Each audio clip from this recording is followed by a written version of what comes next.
তো গাইস সবার প্রথমে এই ভিডিওটা দেখো, তারপর এই ভিডিওর ফানি কমেন্ট পড়বো। Let's go. Yeah, you got that. तो चलिए शुरू करते हैं। ওইটা কি রে মামা, কি দেখলাম আমি? কেমনে কি মামা? তোমার কি বিয়ে হইছে গো? আমি বলুম না, আমার শরম করে।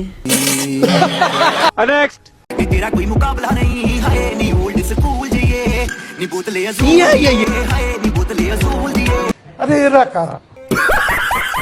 পাকিস্তানি নায়িকাদের মতো লাগছে। গরিবের হানিয়া আমির। যাই হোক, অনেক সুন্দর হয়েছে। তোর মঙ্গল হোক।